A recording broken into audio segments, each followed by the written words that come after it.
Se você perguntar em São Paulo, muita gente vai dizer que eu sou o favorito ao Senado. Estou impossibilitado, por isso a gente está colocando ali o André do Prado em meu lugar para nos representar dentro do Senado Federal. E o Trump sabe disso. A atenção dele é tão disputada que o Lula pegou um voo com seu dinheiro, né, pagador de impostos brasileiro, foi até a França para ver se encontrava com o Trump. Tentou porque tentou, bateu na porta, ele diz que não, mas sim, nós sabemos. Olha o Paulo Figueiredo do show de ontem. Tentou porque tentou. Não conseguiu. O máximo que ele conseguiu, o que foi? Trombar com o Trump. E aí, nesse momento, ele pegou na mão do Trump, talvez para roubar o relógio do Trump. O Trump, de maneira muito perspicaz, tirou a mão dele, né?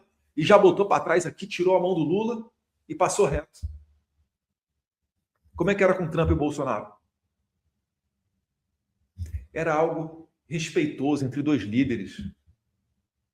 As primeiras declarações do Trump ano passado, meados do ano passado, quando começou a fervilhar, né, a questão toda de Magnitsky, Brasil, o processo contra o Jair Bolsonaro encaminhando para a condenação, ele fala, não, Bolsonaro é um grande líder, é uma pessoa amada pelos brasileiros, mas muito duro nas negociações. Por quê? Porque tanto Jair Bolsonaro quanto o Trump colocam o interesse dos brasileiros e dos americanos, de lado a lado, respectivamente, em primeiro lugar. E assim você espera que se comportem o quê? Estadistas. É claro, eu, Eduardo, tenho admiração pelo Trump.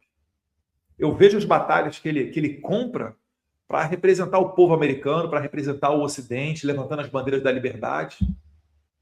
E para isso daí você precisa o quê? De coragem. Você precisa ter clareza de cenário político.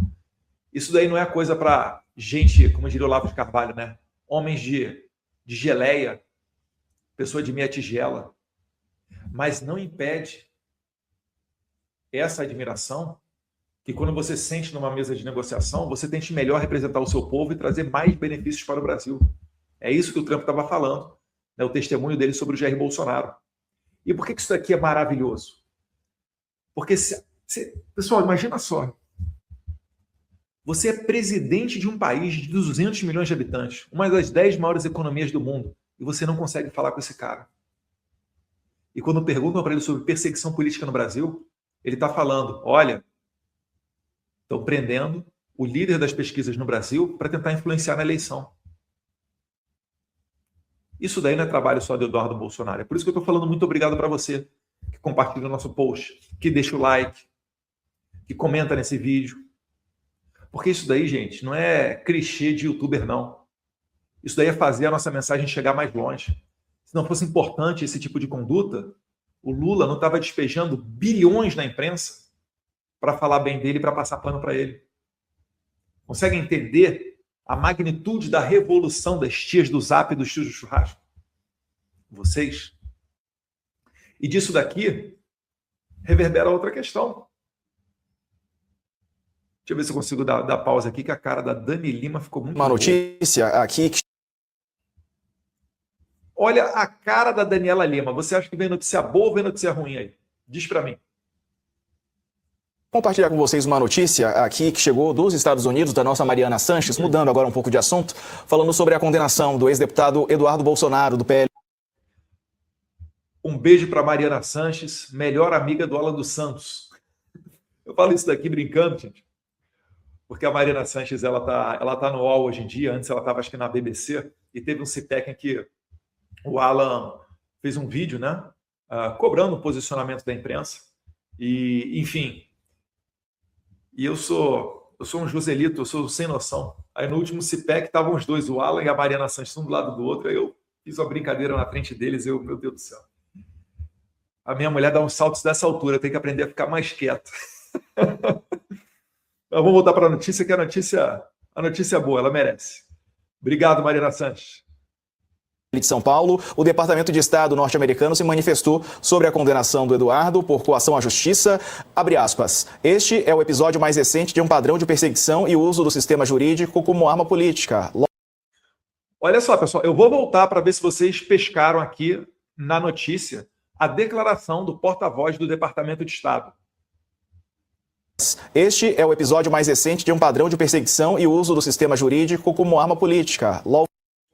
Este é um padrão de perseguição. Ou seja, não é algo individual, isolado contra o Eduardo Bolsonaro. Consegue compreender? Isso daqui é contra Eduardo Bolsonaro, Daniel Silveira, Carla Zambelli, Silvinei Vasquez, Anderson Torres, General Braga Neto, e 68 não, né? Porque são mais algumas centenas de exilados que estão na Argentina, Oswaldo Eustáquio na Espanha, Paulo Figueiredo nos Estados Unidos, Rodrigo Constantino, Alan dos Santos, juíza Ludmila Lins Grillo, Tagliaferro, que está na Itália, Didier Redpil na Polônia, mais de 400 condenados do 8 de janeiro que estão presos no Brasil.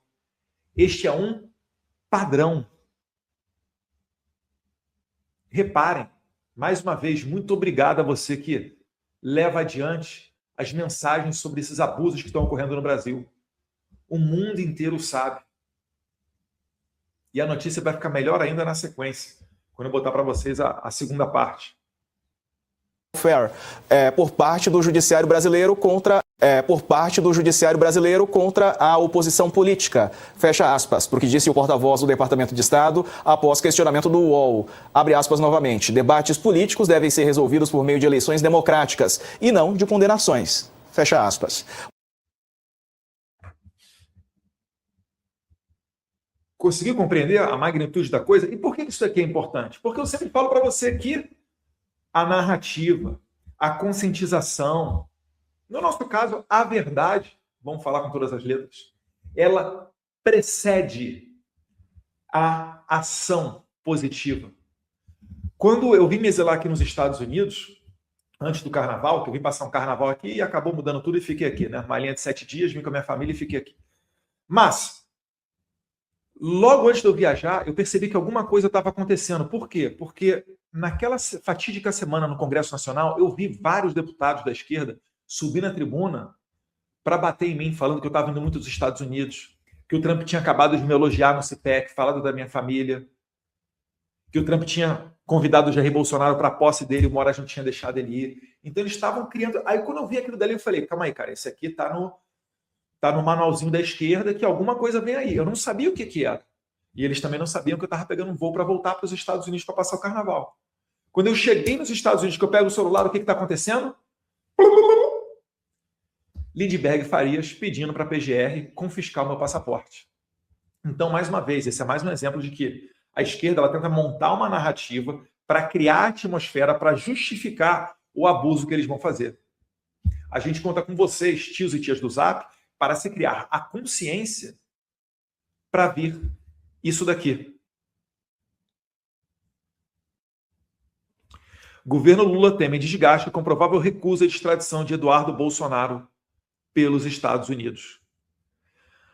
Vocês têm alguma dúvida de que o Moraes ou ele não vai pedir a minha extradição para o governo americano, porque eles sabem que eu moro aqui, tanto sabem que estava no site do STF recentemente, eu vou mostrar para vocês aqui daqui a pouco, ou ele não vai pedir a minha extradição, ou se ele pedir, ele vai enrolar o máximo de tempo possível para ver se leva isso lá para 2029, só que aí falta muito tempo ainda, né?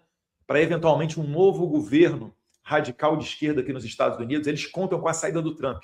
Eles não contavam com o retorno do Trump, mas eles contam com a saída do Trump na próxima eleição. Deus quiser, vão cair do cavalo, porque vai vir aí ou Marco Rubio ou Didi Vence. E qualquer um dos dois não vai compactuar em permitir que essa perseguição brasileira se estenda aos Estados Unidos. Até porque a Argentina não extraditou ninguém, Espanha não extraditou ninguém, Polônia não extraditou ninguém, Itália não extraditou ninguém, não vai ser os Estados Unidos que vai fazê-lo. Entendem como que a conscientização que nós conseguimos formar, todos nós juntos, lado a lado, culmina para que eu não seja extraditado? Culmina para que a Carla Zambelli não seja extraditada, o Oswaldo Eustáquio, as dezenas de refugiados e agora até, oficialmente, asilados brasileiros na Argentina? Entende como é que a situação mudou bastante daquilo que era lá atrás? Volta no tempo. Quando começou a covardia lá com Daniel Silveira, por exemplo, para pegar um caso emblemático, você não tinha condição de dar esse tipo de segurança. E a gente aqui nos Estados Unidos, obrigado, meu bom Deus, por ter permitido que eu, com o apoio da minha esposa, apoio essencial, a gente ficasse aqui, a gente usa esse microfonezinho aqui para chegar longe. Porque a gente sai do microfone, vai aqui para o WhatsApp, viaja para Washington DC. Semana que vem eu vou estar lá de novo com o Paulo Figueiredo. Vocês acham que eu vou estar passeando?